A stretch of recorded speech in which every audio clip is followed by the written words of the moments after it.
Hey there, Facebook friends. How's it going? Yesterday, I had a fun R&R day in Landers, California. It's well known for the Integratron and George Van Tassel. He built the Integratron for life extension and alien research.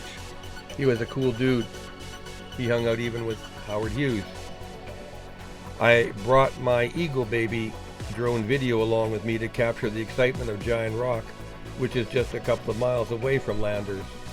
Giant Rock is where they used to have all kinds of UFO conventions back in the 50s and 60s. Giant Rock is over 8 stories high, certainly the biggest freestanding boulder I've ever seen. It's not too far from 29 Palms military base.